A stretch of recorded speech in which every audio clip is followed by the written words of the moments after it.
Vamos abrir a palavra de Deus no Salmo 74.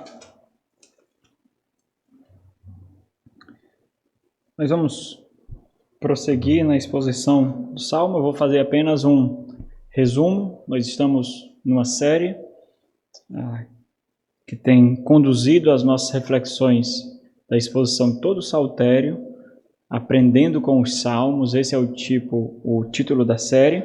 Nós vamos ver o que aprendemos com o Salmo 74. No Salmo 74 nós vemos um clamor de arrependimento. Nesse clamor de arrependimento, nós vemos ali algumas composições de um arrependimento, algumas composições do verdadeiro arrependimento. Esse salmo é de Asaf, como nós observamos. Esse salmo ele está no livro 3. O Saltério ele é composto por 5 livros e tem uma temática que harmoniza todos esses 5 livros, que é a relação pactual de Deus com o povo, em que cada um desses livros conta uma cena dessa história da redenção de Deus para com o povo. O livro 3, especificamente, é um livro muito pesado, muito duro, muito difícil. É um livro onde nós escutamos gemidos, vemos dores. Então, é um livro que se encarrega de retratar a cena do cativeiro, a cena do abandono de Deus, nós podemos dizer assim, do distanciamento de Deus, onde o povo experimenta o juízo que foi predito antes do cativeiro babilônico. Então, ele tem uma intenção, a intenção é mostrar as consequências do pecado. Quando nós pecamos, dói. Quando nós desobedecemos, nós sentimos dores. Quando nós fazemos o que é errado, nós experimentamos o castigo de Deus.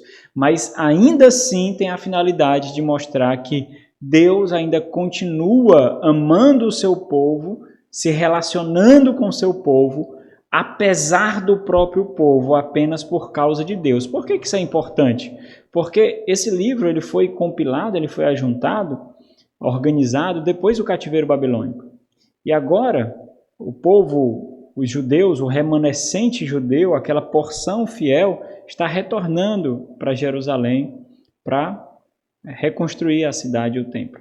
E eles precisam ver que ainda há esperança, que Deus não os abandonou definitivamente, embora a experiência das dores possam apresentar isso diante deles. Mas Deus ainda continua se relacionando com o povo. Então, o que nós aprendemos com o Salmo 74? Nós aprendemos a composição do arrependimento, pelo menos as principais partes ali da composição do arrependimento. Primeiro ponto, nós vimos o versículo 1, a perturbação dos contritos. Essa perturbação era destacada justamente por esse questionamento em que o Salmo inicia. A perturbação ela nasce dessa profunda ansiedade por Deus ao mesmo tempo em que Deus não é visto. Essa profunda ansiedade, esse profundo desejo por Deus, essa profunda percepção de que Deus não está mais diante deles. Então, esse é um lamento congregacional, é um lamento nacional, é um lamento corporativo, não é um lamento individual de um indivíduo. Então, a todo instante está se remontando a congregação, a assembleia ali, então é a nação ali. Então, essa perturbação, ela só nasce por causa de arrependimento. E a própria perturbação já é uma evidência de que há arrependimento, porque a perturbação vem de um coração sensível, de um coração que sente. Há pouco tempo não havia perturbação, havia deleite no pecado. Mesmo Deus estando próximo, Deus era desprezado. Eles estão experimentando o cativeiro e havia então esse deleite no pecado por causa do coração duro. Então o arrependimento é justamente essa sensibilidade do coração e a percepção de que pecou contra Deus. O segundo ponto, versículo 2 ao versículo 3, nós vemos que dessa perturbação, fruto de um coração contrito, por causa da expressão de arrependimento, nasce um desejo. Ora, o desejo é de se aproximar daquele em quem nós encontramos a nossa identidade, a nossa realização, o propósito da nossa existência, a resolução da inquietação do coração. E não quer dizer a resolução de todos os problemas, ou de todos os conflitos, ou de todas as circunstâncias. A resolução dos problemas está em ter paz apesar deles. Então, apesar dos problemas, há a experiência da paz. É quando você está no chão procurando a mão de Deus para segurar. Esse anseio é em que momento dessa sequência de composição do arrependimento? É quando você está no chão, porque agora você percebe que está no chão por causa da sensibilidade, por causa da perturbação, mas não vê a mão de Deus.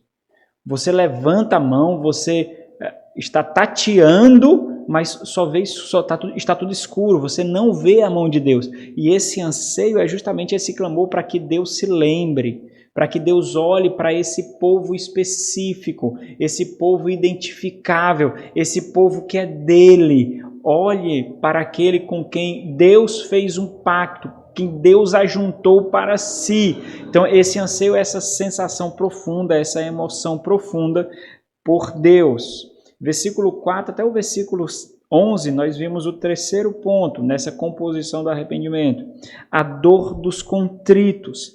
Agora, aquilo que nos dava prazer, agora nos causa dor. Então, se antes nós mesmos blasfemávamos de Deus, zombávamos de Deus, agora nós percebemos que Deus sendo vilipendiado, que Deus sendo desprezado, que Deus sendo zombado, isso causa uma profunda dor a nós. Então, se antes nós não sentíamos nada, nós éramos completamente insensíveis, agora nós não suportamos ver Deus sendo ridicularizado, ver Deus sendo desrespeitado, nós não suportamos isso, porque nós agora ansiamos por Deus profundamente e agora experimentamos um profundo amor, anseio, uma profunda necessidade dele. E essa dor vem justamente de ver outros desprezando, zombando a Deus. E então, o ponto 4, que é onde nós começaremos a exposição de hoje, a esperança dos contritos. E aqui é um ponto muito, muito importante, irmãos. O arrependimento ele está arraigado na esperança. Sem esperança não faz sentido arrepender-se ou não tem por que se arrepender. É por isso que muitos, quando estão no ápice do desespero, acham que a solução é tirar a própria vida, porque não há esperança. Então há uma necessidade de eliminar a dor, eliminar o sofrimento, porque não há esperança. A esperança é uma evidência do arrependimento. O arrependimento só faz sentido porque há esperança. Se não houvesse esperança, não faria sentido arrepender-se. Então, por isso que o arrependimento é essa experiência de dor, sabendo onde pode ser encontrada a fonte de contentamento. Por outro lado, necessariamente a esperança ela é fundamentada no conhecimento de Deus. Só há esperança porque há algum nível de conhecimento de Deus, no conhecimento de quem Deus é e o que Ele pode fazer, o que Ele é capaz de fazer, o poder dEle. Então isso quer dizer que a esperança sem conhecimento de Deus é ilusão, é fantasia, é utopia, é devaneio, não se sustenta, é simplesmente um faz de contas. A esperança, ela precisa ser sustentada justamente por um fiador, por um garantidor. Quem garante a esperança? É Deus. Não somos nós que temos a garantia de que a nossa vida não se resume em sofrimento, a nossa vida não se resume em choro, em pranto, em dores, em agonias. Nós precisamos de um fiador que tenha valor, dignidade, honra e poder suficiente para garantir que as nossas experiências não descrevem o nosso fim. E é justamente por isso que nós olhamos para Deus, porque Ele é o garantidor, Ele é o fiador. Por isso que é tão importante entender isso, porque nós estamos aqui no livro 3, que retrata a experiência do povo no cativeiro babilônico. Eita! O livro 3, ele tem como pano de fundo, como eu mencionei para os irmãos, o cativeiro babilônico. Então, imagine aí, o objetivo primário do livro 3, o objetivo primário não é para nós, é para o povo que está experimentando o retorno do cativeiro. Então, o que é o povo agora? O povo é uma porção, não posso nem se dizer uma nação, mas é uma porção de gente vassala, escrava de um império que está dominando aquele mundo, que é o Império Medo-Persa. A Média e a Persa em união.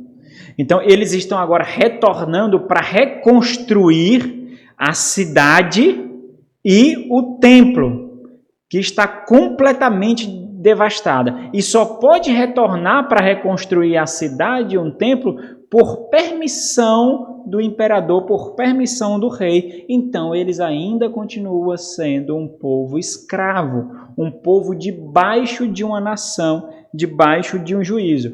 E quando eles se percebem aquela situação que eles veem, eles veem o caos, eles veem a devastação, eles veem a destruição.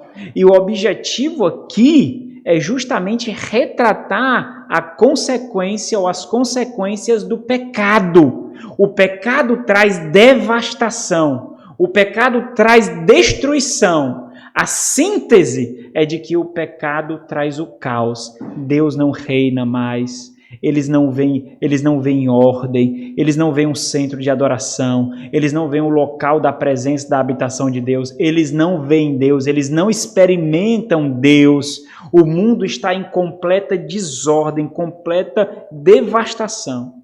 Então, esse povo retorna para Jerusalém, um lugar ali da terra prometida, a terra de Canaã, que foi dada por Deus, e ele se depara com toda essa devastação, com todo esse caos, com toda essa destruição. E o objetivo aqui é justamente demonstrar isso, o que o pecado traz, quais são as consequências da desobediência. E essa é a situação deles. Eles estão experimentando interiormente e exteriormente o caos. Por causa de quê? Do pecado. Por causa da desobediência. Por experimentar o castigo de Deus. A ordem que antes existia, o que era a ordem? Era a presença de Deus.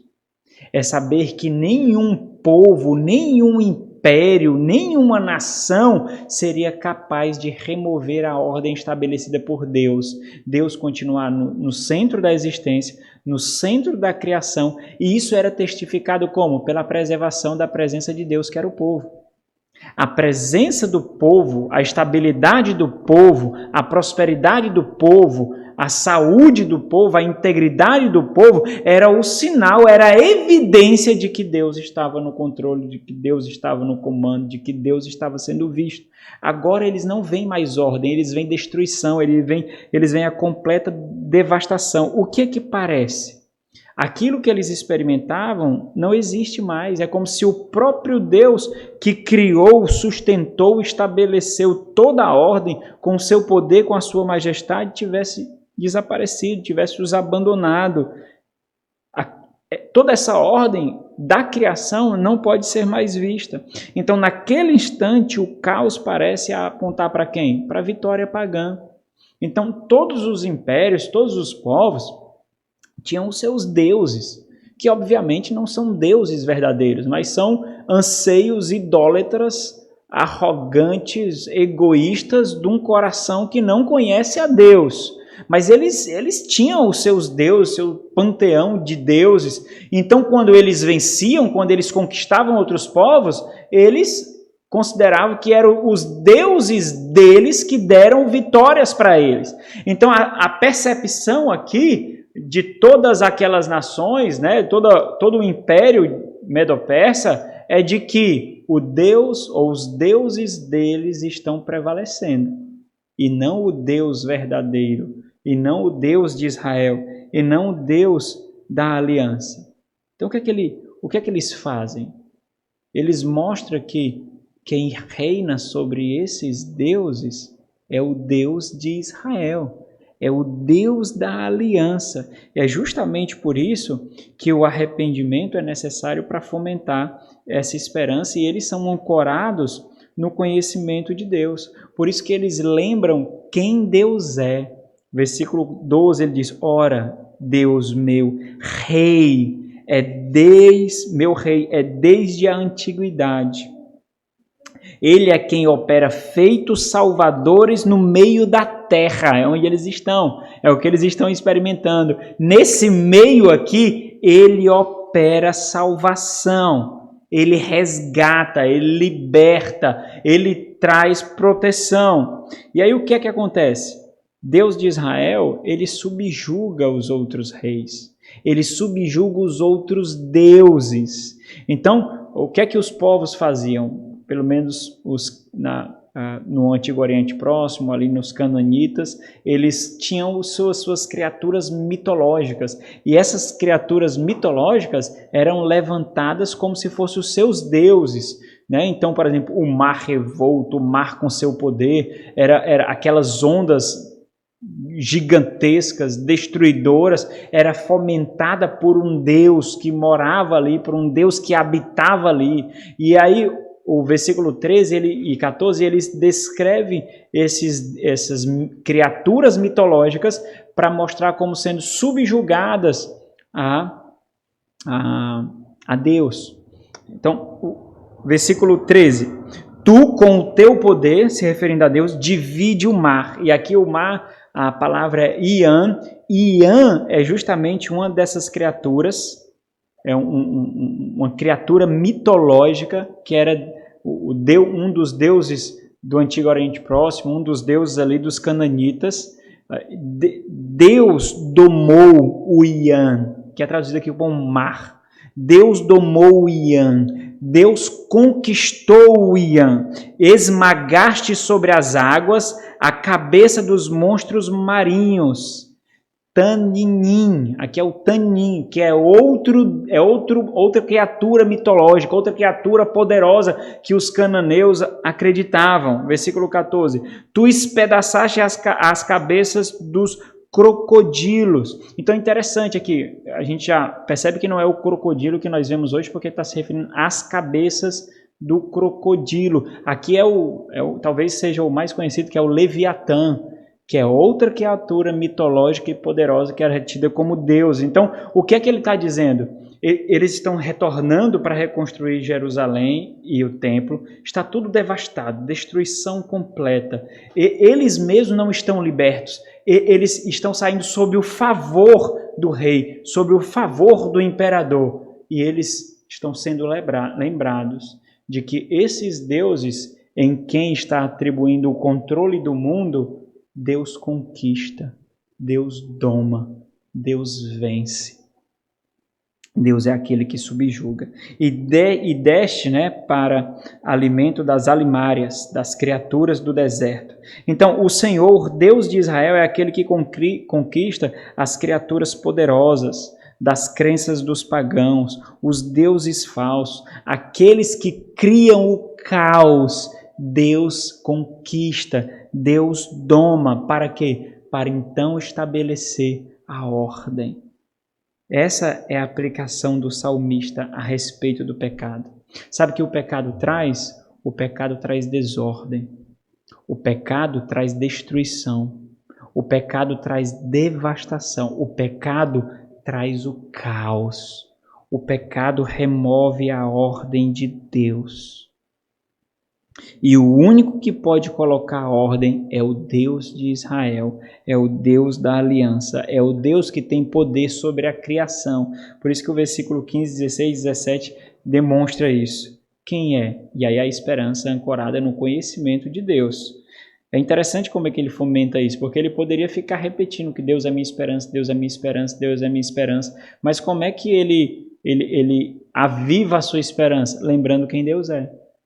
É lembrando quem Deus é, o seu poder, a sua majestade, que ele aviva a esperança. Ele diz, tu abriste fontes e ribeiros, secastes rios caudalosos. Teu é o dia, tua também a noite. A luz e o sol, tu os formastes. Fixaste os confins da terra, verão e inverno tu o fizeste. Então, observe aqui onde está solidificada a esperança apresentada ao povo que retorna no cativeiro, no conhecimento de quem Deus é e o que ele pode fazer, o que ele é capaz de fazer. Então, olha como é interessante aqui.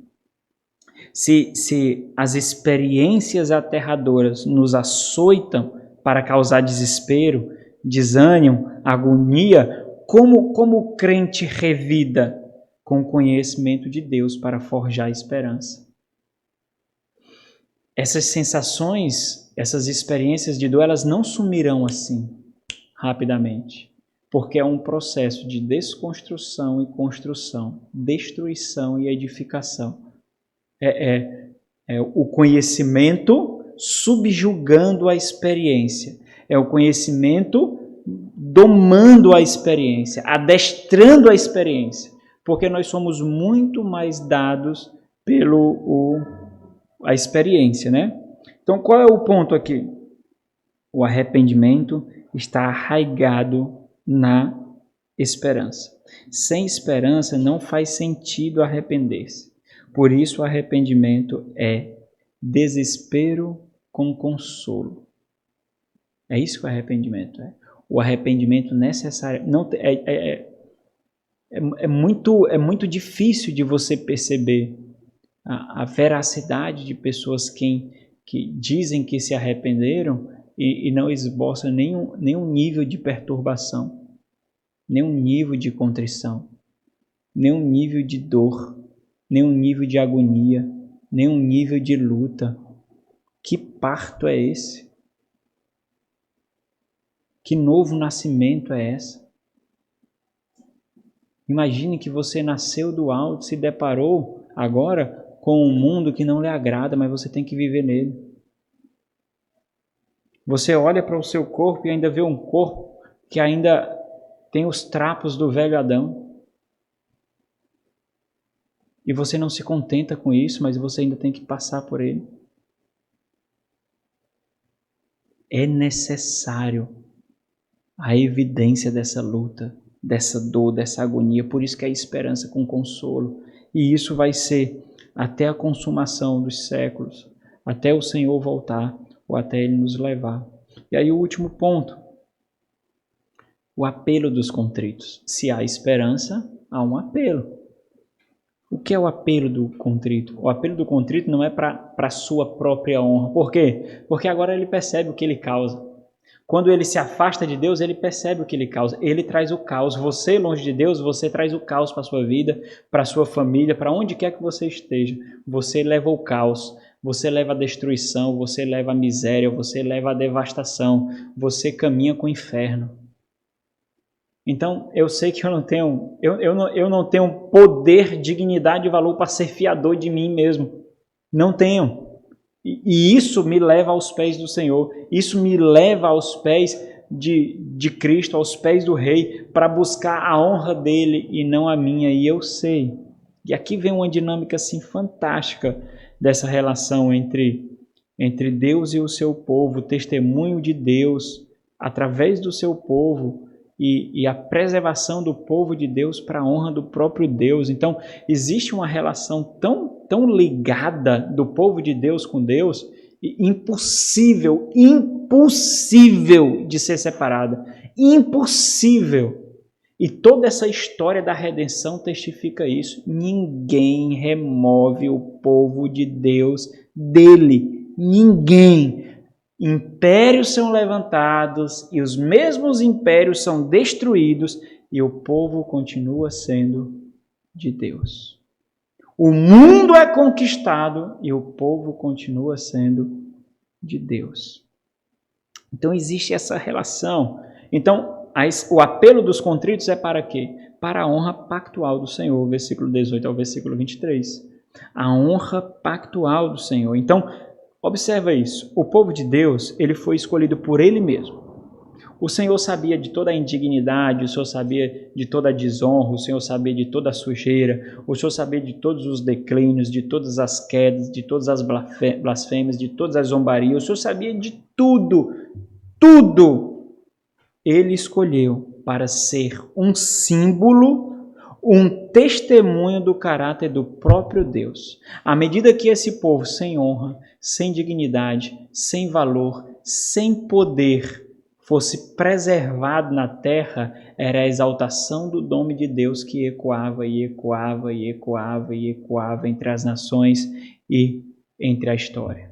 Então, o povo de Deus, ele simboliza o caráter de Deus, o poder de Deus, a fidelidade de Deus, a honra de Deus, a dignidade de Deus. Então, não é por amor de nós, é para a glória dele.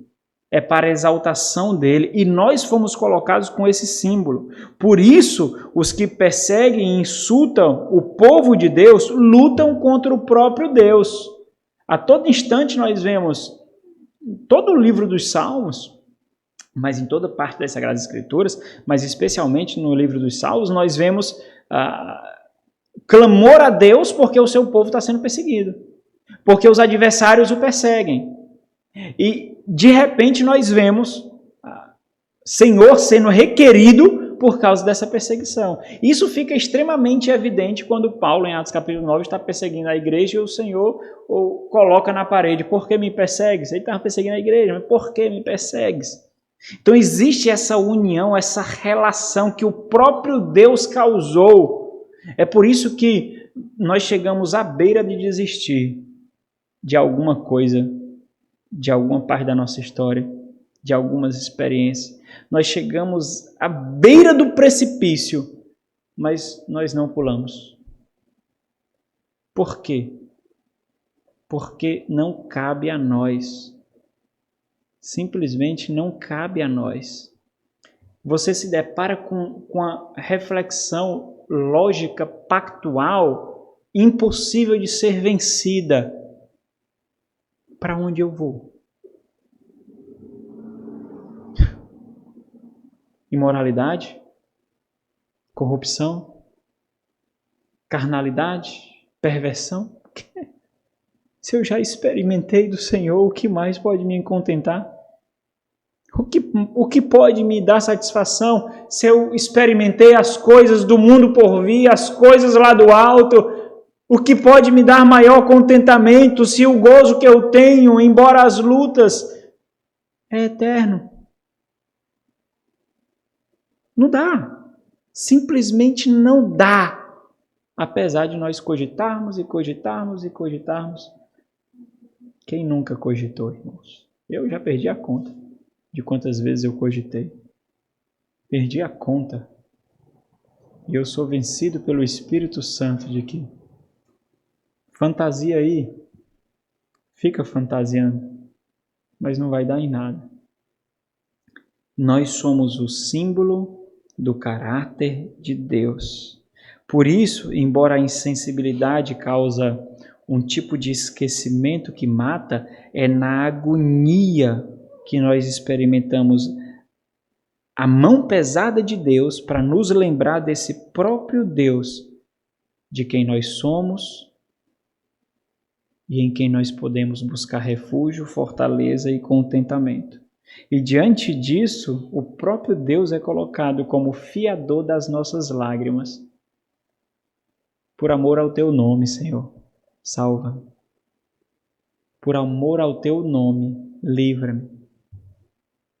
Para o testemunho do Senhor, me concede a vitória. Para a glória e honra do nome de Cristo Jesus, o teu Filho, salva a minha casa, salva os meus filhos, salva o meu cônjuge. Ele é o fiador dos nossos gemidos.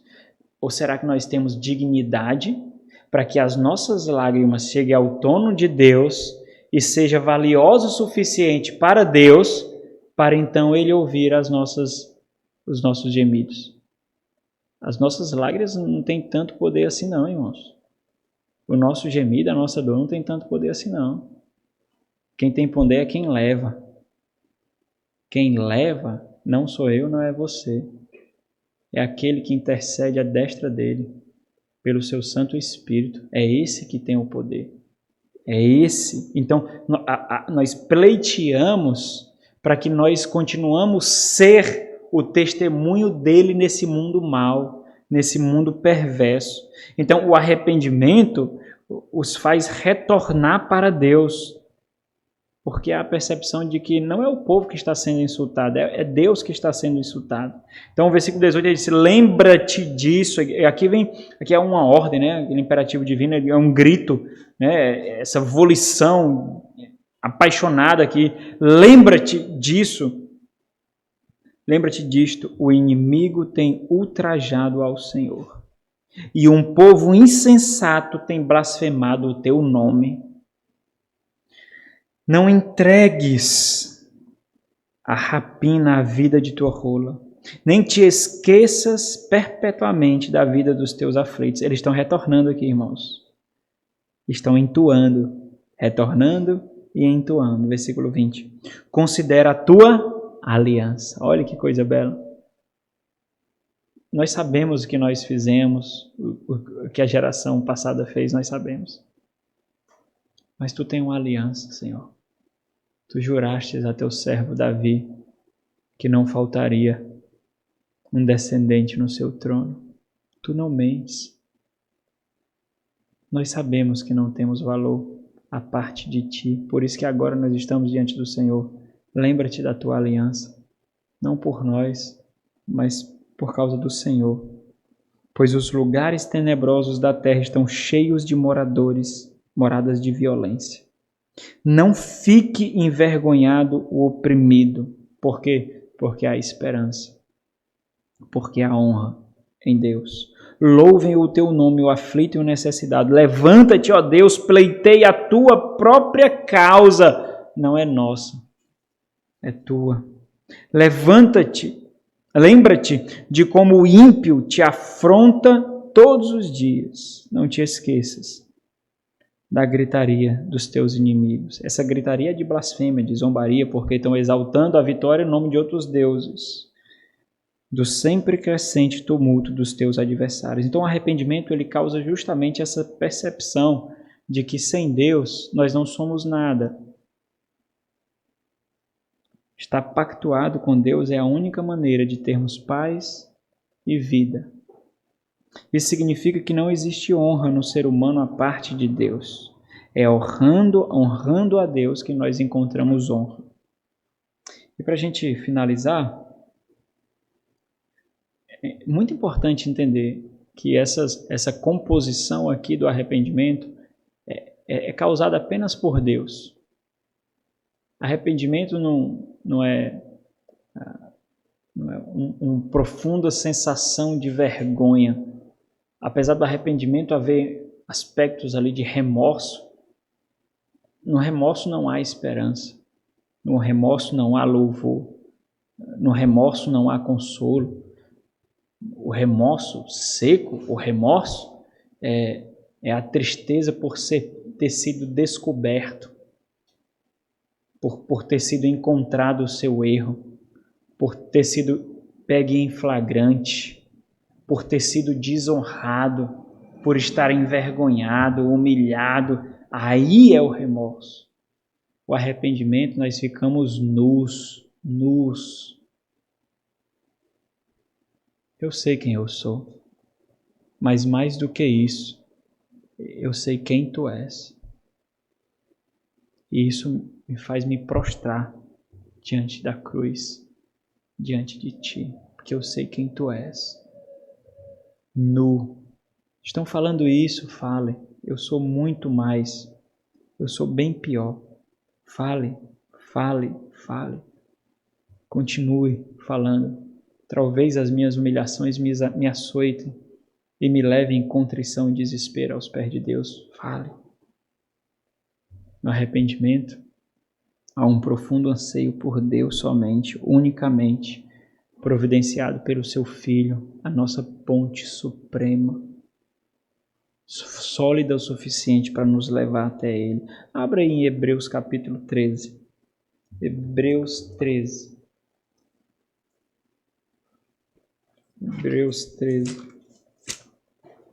versículo 20.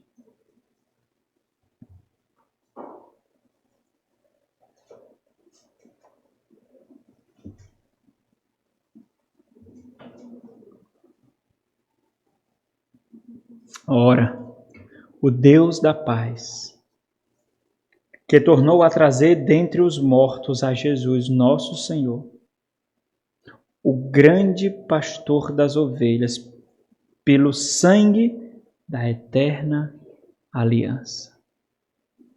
Essa é a aliança em que todos aqueles que experimentam essa contrição causada pelo arrependimento são preservados pelo grande e supremo pastor.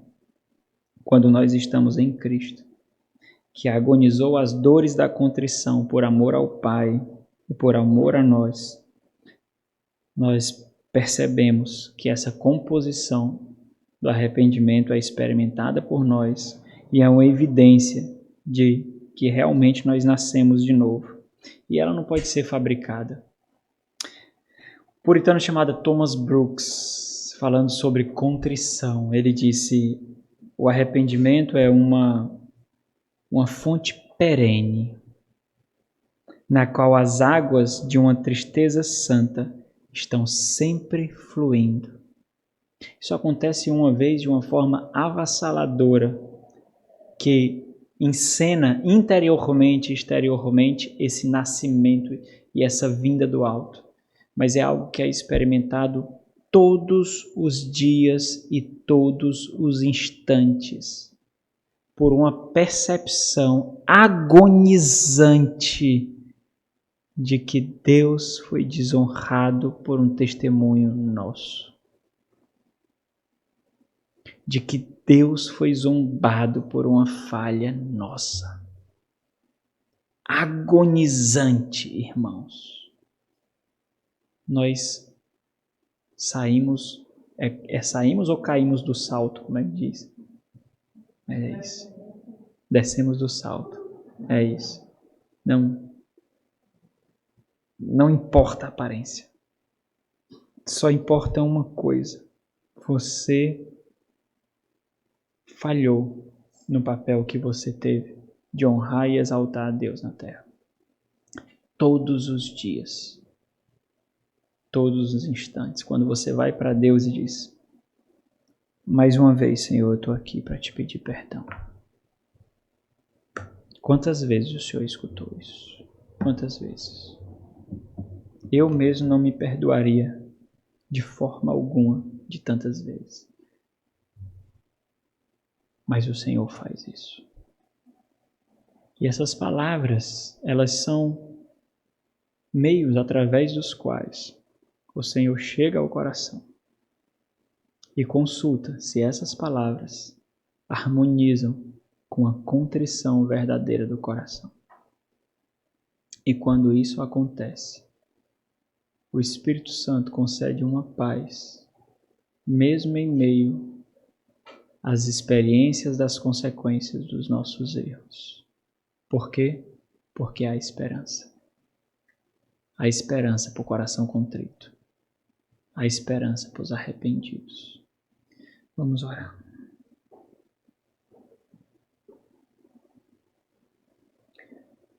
Ó Santo Deus, quem nós somos sem aquele que o Senhor providenciou para que nós nos achegássemos a Ti? Aquele que experimentou as nossas fragilidades, as nossas fraquezas, as nossas tentações, aquele que derramou lágrimas como nós derramamos, aquele que veio para trazer para nós a consumação da esperança, no seu próprio corpo, no derramar do seu próprio sangue. Perdoa, ó Deus, os nossos pecados, são tão grandes, tantos e tão afrontosos para Ti, ó Pai.